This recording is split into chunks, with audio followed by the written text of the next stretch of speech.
Hey, what's going on, guys? This is TerrenceRe, back at you with another stock market update.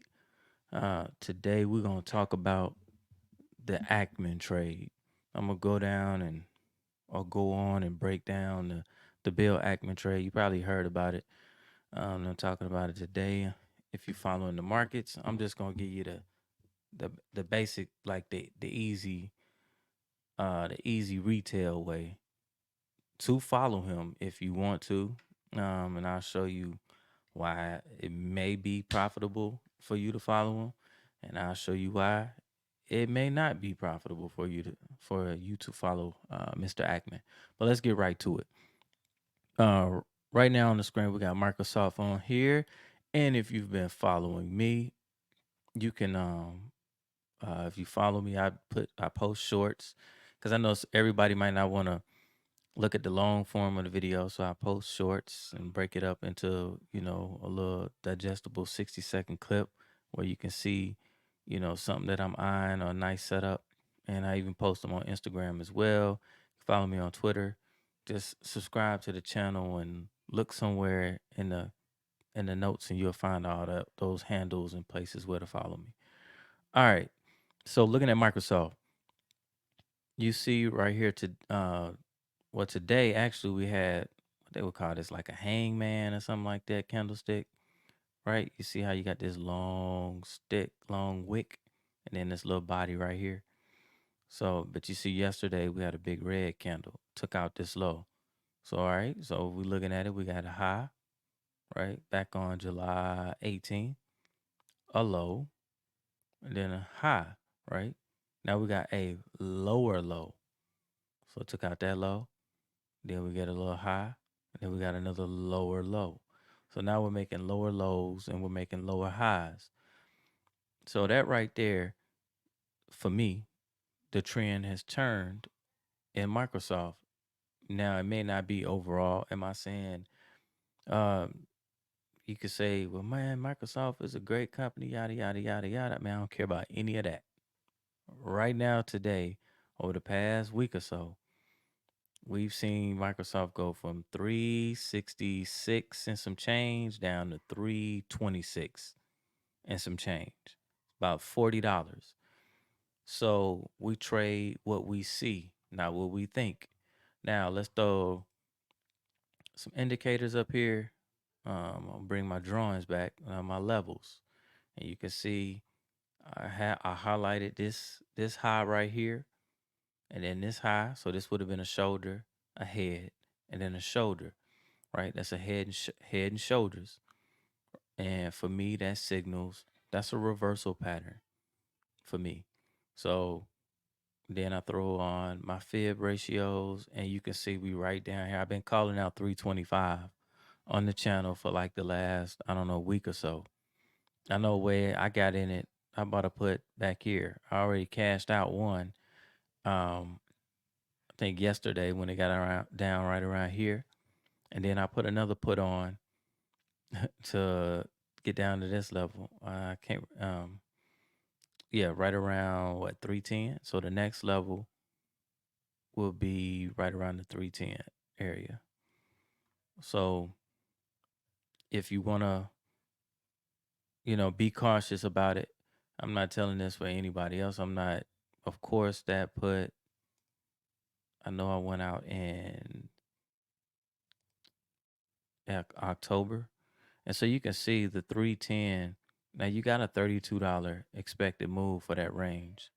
So that level out here, right around 310, that put will cost you anywhere between, that's after market hours, so it'd be anywhere between 7.15 and $8. So be careful. It's about $800. And so, like I said, looking forward to go down around this level. That's my next level, right around 310. Um, that don't mean I'll hold it till it get there. The option to make money anywhere down or right around in here, right? And you see you do have a gap here. So I expect it to have some resistance once it get around in this gap area right around 315. And so that I even got an alert right here for 315. So I'll probably be looking to take this position off once it gets right around 315 or so, but I do believe it'll make it down to 310. Now, I just wanted to recap Microsoft because that's what I was this is the one stock that I've been taking a look at or been in the past week or so. And also now I'm actually doing this in my retirement account, my 401k. I manage my own 401k. Well, most of it anyway. So so that's why these trades are pretty big. These are expensive puts to be buying, but the portfolio overall is long. So all I'm doing is I still own the diamonds, which I buy in and out of, right? So overall, I am long the overall market. And I do think that the market will continue to go up. And I'll just, as we go down, I'll put my way down to keep from losing money, right? And that's to keep growing that account, keep growing that account. Now, what I want to do is let's talk about why you're here today. Let's get into Bill Ackman's trade. I got some information I pulled up. So basically, Bill Ackman takes aim at government bonds. Ackman disclosed on X, formerly Twitter, on August 3rd that his latest trade is short 30-year treasury bonds. The hedge fund manager says that he made the bearish bet in sizes in quotations, for many reasons, including the likelihood higher spending will require the government to issue increasingly more debt. Now, with all that being said, it's not important to me um, why he's making the trade. I could care less. We all make trades for whatever reason, right? What we want to look at here, what's the aim of my channel, is to make this. I want to make it as simple as possible. We want to take all the macro stuff out of it. Right? He's breaking down what the government's gonna do, this, that, and the third. I'm gonna show you the chart. We'll care less what the government do. We're gonna look at the chart, and I'm gonna show you what the chart is saying. Look at this right here. You can see that we got some type of pattern, like a holding pattern. Right now, I'm getting ready to chart this up for you, just like I would do it if I was looking at making a move. I'm just gonna we just gonna draw this. What how we want to put now drawing trend lines? There's no science to it. Some people do it. Everyone does it in a different way. But I try to find where price action is respecting like a certain level. Like you can look at it right here, right? Like you see that? I mean, we can see. I can think we can agree that if we were looking at this, we would draw a trend line right here, right? Look at that. You can see price came here after it pulled back, made it up here again. One, so that's 1, 2, 3, 4, and then the fifth time we got a breakout. Now, what this chart, what I'm showing you is maybe I didn't say that when I pulled it up. This is the 30-year yield.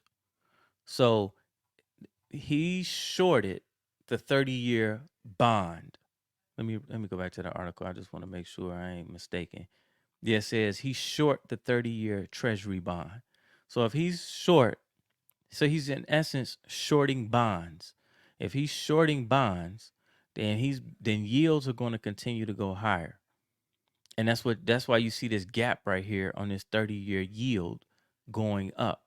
Now, I'm going to show you the 30-year bond.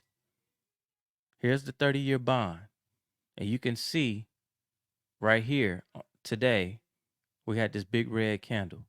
Now it did look like it hit some support down here, right? So all he's doing now, I would not personally, and I'm gonna bring up my indicators.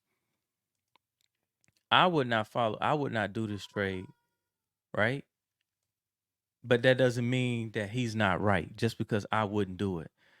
I don't like this is what traders call shorting into the hole, right? It's already down. And I'm a contrarian. So me, I would like to take the other side of this and take a bet that it's gonna go this way.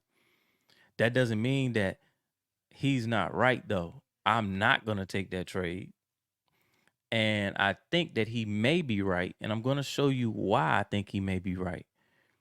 With the use of indicators, it looks like the momentum is picking up to this downside. Now I do think like right here, like let's see, tomorrow is, Friday. So we may get a pullback tomorrow, maybe a little small one, you know. And then I do think that it's going to take these lows out. Now let's go back to the 30-year yield. And the reason why I say that is look at this.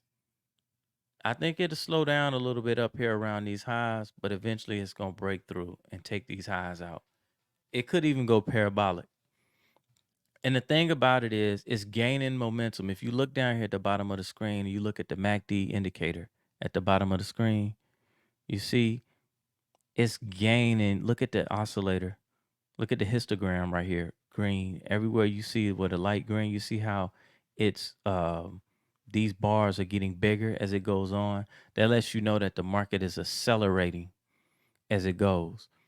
So it's accelerating. That means that it got a lot more momentum to go. So as a momentum trade, it could blow out and continue to go. Um, this isn't a trade that I think that retail traders should trade. I think this is something that you want to stay away from. If you want to, let's just say you wanted to get in it and you didn't want to mess around with futures, shorting bond futures or buying yields, you could just come to the TLT. You can express your biasness in the your bias in the TLT, which is an ETF, and it's now you can see it's down, right? Kind of looks like the 30-year bond. You see it? So you would be, and you can see I already had it mapped out here, and it broke down here. This is just not a trade, in my own personal opinion. Just looking at it right now, I wouldn't advise anybody to take either side. You gotta have big money. Um, you could do a little small trading here. You could buy a call spread, sell a put spread. I wouldn't buy a call spread. I would sell a put spread. If I was gonna get long, you either sell a put right here, not a bad place to do it, or buy sell a put, or I would say maybe something like a back spread to get long. It's just that doing it in the TLT, trying to do it on the call side, I don't know. Um, if it would map out the same way as doing it in an because it's a bond. So the bond is going to make like a generally implied volatility goes up as the bond goes up. And as the bond goes down, a lot of times the implied volatility will shrink or contract as opposed to like equities or something like that. The bond kind of moves like a commodity when it comes to volatility. But if you wanna bet with Ackman, you could short this. Buy you some puts or something like that. I don't, you know, I would say steer clear because I don't know. I really don't know what it would do if I didn't know the information and I didn't know this was the bonds and this was just any old other ticker. I would be trying to get long this. I would be taking the other side of Mr. Ackman. But another caveat I want to throw in, interest rates may stay higher for longer. The Fed may not cut interest rates for a while, so that is also going to keep yields higher and could force the bond market to continue to go down. So, excuse me. So he has that on his side as well. So once again, just to sum it all up, you want to short bonds, You can go into the futures market and short the bonds, right? Z/ZB, that's the long end. Um, that's the 30 year, as opposed to the 2 or the 10 year or the 5 year, something like that. You go out and you do /ZB, and you can short that mug, buy puts, sell calls, whatever you want to do, or just get outright short the futures, which is a huge trade. So you better have some money to back that trade up. Or you just want to play around with it retail wise and say, man, I just want to be in it just to be in the action. You could trade the TLT and you could short this. Also, I tell you what would I do? Like I said, I already told you, best to stay away. But if I had to make a trade, I'd get long this, right? And you just look at it. I don't like short. I don't like shortening the hole. If I'm not confident, I just don't trade anything. Just stay away. Or you know, this is a perfect place to sell puts. You got to figure at some point it's gonna find the bottom. You would think. So we'll see. And already, one thing I do want to say, he already made some money, and he was because this is the thing. Um, he was allowed to talk his book, so he's a big trader. So let me give you an example, man. And this is the thing. Once you get rich, it's like Monopoly.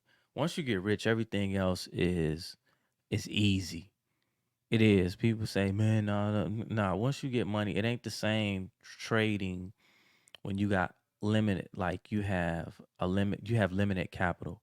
So somebody like Bill Ackman can announce this trade, right? On Twitter. People will follow him into that trade just because he's Bill Ackman. And it'll catapult this trade higher, right? He's already in it. Now look, it gapped up. Look at the gap.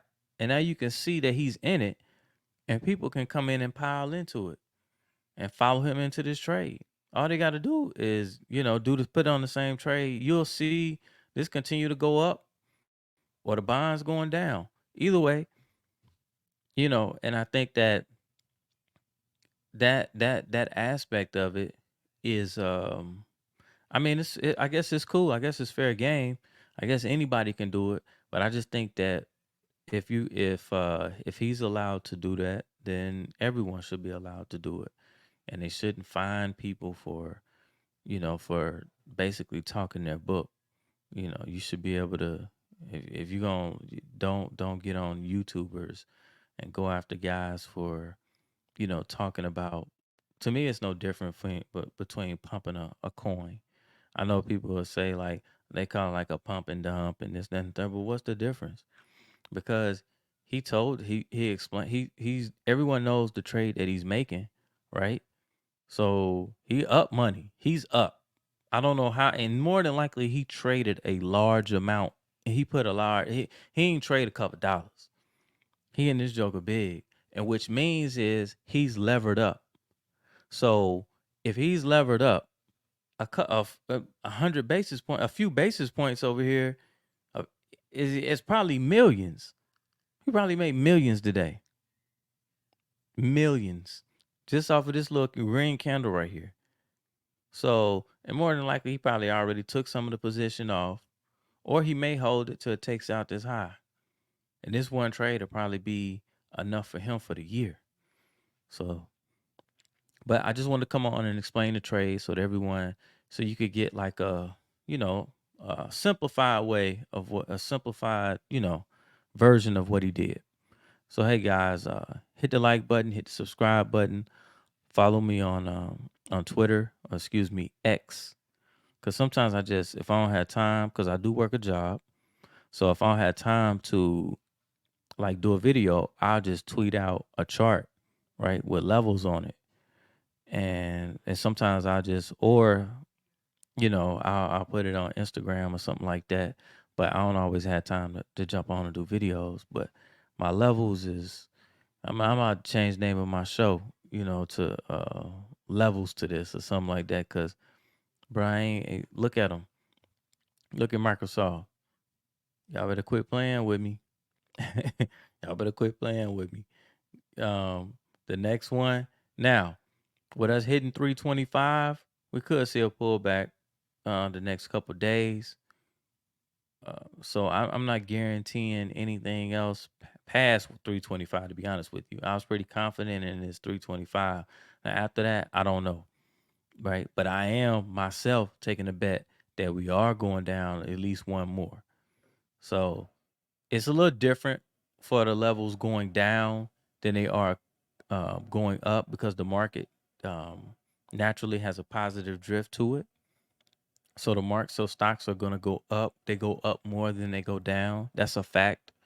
The stock market as a whole goes up more than it goes down. It has a positive drift. So I'm a little bit more confident on my levels when they're to the upside than they are to the downside. So keep that in mind when you see them, unless the market is just ripping down. And the market is ripping down, then that's a whole nother story. The whole market ripping down, but the market isn't like that. We got some stocks going up, we got some going down.